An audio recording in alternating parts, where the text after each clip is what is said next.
Hello, hello, and welcome to Self-Care is Sexy. My name is Chris, and I'll be your host. We are a weekly podcast that's here to generate and share self-care ideas with each other. Last week's show was all about breakdown versus breakthrough. And I was kind of thinking about that topic again this week. You know, it's kind of funny to think about breakdowns when you're not actually going through them. You know, when life is good and you're on a roll, it's a little bit awkward to think about the times when you have darkness or you're lost.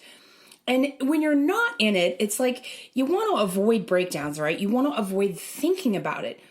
But it's actually a lot like disaster planning. You've got to do it when things are calm and you're not stuck smack dab in the middle of it. So if right now you're not currently dealing with some large emotional baggage, take this time to design an escape route that you know is going to work for you. You know, make a list of the self-care ideas that you've tried that you know that work, and maybe add in a few new ones, either, you know, from ideas from the show or just talk to people about it and start to get into those conversations about self-care. For me, my fallback is always, I plan this trip all the time to kind of a remote hot springs here in Oregon. We're super fortunate for all the incredible nature around us. It's off-grid. It's completely disconnected from the world. There's no cell phone service. There's no TV. So there's no news or like electronic stimulation. And I love going there because it's a complete checkout. It gives me refocus and time to like reassess my situation. And that actually lifts me up out of any kind of breakdown into, Solutionville and trying to figure out what I'm going to do next. Sometimes it works, sometimes it doesn't, but it is on my list of self-care when I'm going through a breakdown. Do you have a little getaway spot, or maybe if you can take some time this summer to find one? Get outside, rejuvenate yourself in nature. That is one of the best self-care tips I can give you today. And remember to just give yourself a little bit of extra grace if you're going through a breakdown right now. You know, it's never easy to go through big challenges. And if you're dealing with grief, that can look different for you at, different times in your life. So if that's where you're at right now, give yourself a little bit of leeway and let yourself have time to process and get through it. And if you're not going through a breakdown, and if everything is fine right now and you're feeling good, try to seize on this good time. Make sure to take the most opportunity you can from it and get that list going. Go get pampered. Go do extra self-care right now. Because if you're not dealing with big, heavy stuff, that's kind of the best time to get this self-care, because we tend to think more about self-care when things are going shitty and we really need to refocus on taking care of ourselves. But when things are going good, it's a perfect time to really build on that and build ourselves up even further. So make that self-care a priority. If you happen to miss last week's episode on breakdown versus breakthrough, I highly recommend you check it out. It was a great episode. I got a lot of positive feedback. Too much to share everything on the show with you guys, but I really appreciate when you do reach out. So thank you very much. And if you missed the show, you can check it out on iTunes, Spotify, SoundCloud, Stitcher, Spreaker, Podbean, the website, wherever you can find it. Just Google, look it up at selfcaresexy.com. Okay, want to give you a preview of what to expect from today's show. So today's show, we're going to get to know ourselves a little bit better, because how are you ever going to know what you need for self-care if you don't have a real commanding understanding of exactly who you are? So I've got 5 self-care ways you can get to know yourself better. But first, a few quick housekeeping notes. First up, I wanted to share an email that I received from Brittany Foster. And by the way, again, if you're new to this podcast and you somehow stumbled onto it, maybe someone recommended to you or you're just checking it out, I really like to share these emails every once in a while. But I don't read them all, because there's just so many of them. So, and I always ask people when I get their email if it's okay to share. So just know, if you're going to reach out to me, I always ask for permission, because consent is sexy. Okay, so this email came from Brittany, and it says, "Good morning, Chris. I found this podcast by accident which I love that. And on this episode about silencing the self-critic, and you said to reach out, so I am. For 6 years, I dated my dream man. We talked about marriage and having a family, and I found out via Facebook that he was married and had been for 15 years. He said he only had one kid, and really he had 5 kids by 4 different women. Needless to say, I was devastated. I spent my savings buying things to feel better, and I can't get the voice out of my head that says you're not enough, you're fat, and you won't find love. You said, quote, "You are worthy, you are amazing, you have enough, and you are enough. You deserve good love, and you deserve good food." It made me cry so hard I had to pull the car over.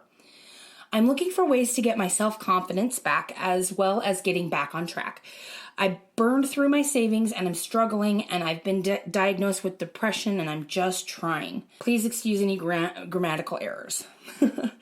I love this email so much, Brittany. Thank you so much for reaching out. I want to say 2 things. 1, it's not your fault. You know, sometimes we pick the wrong people, and it's not because we're bad at picking people. It's because people are really good at masking their shitty behavior. So please don't ever take on any responsibility for the fact that, oops, I picked a bad man, because that's not true. You picked a good man. He was just really, really good at hiding the bad things about him. And number 2, I know it can be devastating when you have a breakdown like that, when you go through a complete and utter rug pulled out from under you. I've been there in life. And the best thing I can tell you is that you gotta tune up your self-care. You have to make every moment, every hour, every day has to be about what is best for Brittany. So make that a priority and check back in with me. I'm sure the listeners are going to want to know how this all turns out. So thank you so much for reaching out. Second up on housekeeping, I want to send a huge shout out to Escape This from the Portland RCSA Softball League, and wish each of these fantastic ladies good luck this weekend at our annual LCP tournament in Washington. As most of you already know, as some of you may not, as a part of my own personal self-care routine, I play softball. I enjoy it so much because, you know, I get to be physical. It's a weekly activity. It's a social time with my friends that's just for me. And I get to be really myself and be a part of teams. And so I really love this group so very much. If you are looking for a new self-care idea, I highly recommend finding an adult rec league, some kind of activity. It could be softball or kickball or water aerobics or billiards, or just any sport out there has adult rec leagues that you can join for fun. And even if you don't know anyone on the team, I highly recommend it. Okay, so for today, we've got 5 self-care ways to get to know yourself better. But before I run through these 5 different self-care ideas, I first wanted to talk just real quickly about how this topic came up and why I think it's important. Number 1, I love self-care. I love talking about it with other people. Several of them have even been on the show. And the thing that's always kind of blown my mind, even now after having done the show for a few years, is that self-care brings you closer to yourself. It just naturally does, which I realize can be a little scary. Some of us don't have a great relationship with ourselves. Some of us might be experiencing the exact opposite of self-care and, might have some self-loathing going on and shame and be punishing ourselves. And so that can be an undercurrent as to why self-care might be hard to make a priority. And I know that as we get closer to ourselves, as we get to know ourselves better and we really dig into what it is we believe and what we want out of this life, we really start figuring this stuff out. And you know what? That can bring up a lot of feels. It can unearth a lot of those buried feelings, and that can be tough to confront. Some of us just don't have the tools to do that. It can be really scary sometimes. If you spent a good chunk of your life yelling at yourself and belittling yourself, a journey into self-care and pushing to get to know yourself better can be super uncomfortable. But I want to share with you why it's so important and how absolutely freeing it can be. So this thing starts happening when you do self-care and you make it a focus. You start to see yourself, your actions, your choices. You really get this different perspective, and it reveals so much about us. It uncovers the whys of our behavior. And when you know your whys in life, you can maneuver them to accomplish anything you want. An example of this is like if you have a bunch of chores to do, but you really, really want to take a nap. That would be your self-care. And you choose the nap and you wake up feeling good and refreshed. And then you do the laundry from start to finish, including folding, which that's crazy town if anyone can actually accomplish that. But, you're able to get other stuff done. And if you had not taken the nap, like if you just plowed through, you might have spent that time in between getting the laundry done going on and on and on about how tired you are and actually being less productive, or just leave it in the basket because you're so tired. But self-care gets you to start seeing these things about yourself, even if you're not keeping track, even if you're not writing it down or, really putting a bunch of effort into it. Like you just figured it out that taking naps makes you more productive. Now, obviously, for some of that's completely false. That's totally untrue. If you come home and you sit down to relax, then it's over. You're out, you're done, nothing is getting done. Naps like wipe you out and you wake up in a different time zone, like where the hell am I, right? So it's not the same for everyone, but as you learn these little nuances and you build on that, then the realizations you have about yourself become more and more profound. So you start to get to know yourself at first on that very basic level, and then you build at that. And knowing yourself is the most important outcome of self-care.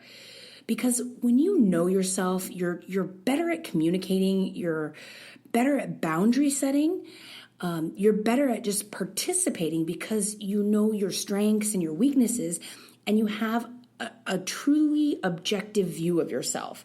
So in life, that's super helpful because, if someone comes at you with like some kind of noise or criticism or bullshit, you're going to know if it's true or not. You're going to be able to sift through it and either take it as feedback or disregard it as their total attitude problem. And you can do that when you know yourself well enough. When you have that good relationship and you know yourself, you have more self-confidence. And that is so important. That's so key to this whole self-care journey. So this week, I really want you to take the time and really look at all the different ways that you can make the self-care a priority, where you can, just carve out a few moments to yourself, even if it's just a little bit here and there. Whatever you can do to take charge of your day and allow you more freedom for yourself. What personal focus needs your attention and how can you give it? It's so important. And why we're talking about this today is somebody asked me, I got an email, and somebody asked me, they were like, I've tried all these different self-care methods. I've taken a bath, I've gotten the pedicures. They even tried some different kind of cupping and different therapies.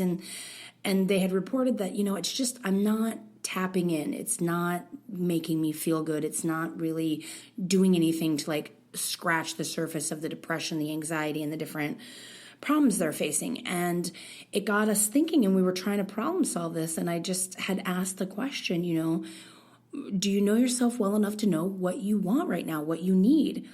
And so after we had this conversation, and they did ask to remain anonymous, they said to me, I don't really know myself that well. I don't know what I want. I don't know what I need. And so I kind of brainstormed. I talked with some other mentors and people that I go to for advice, and this is what we came up. So 5 self-care ways to get to know yourself better. Number 1, get a physical, like as opposed to like getting physical, which is also obviously a great self-care tip, but that's for another show. You need to know yourself inside and out. And a really great self-care act is getting to the doctor and getting a checkup.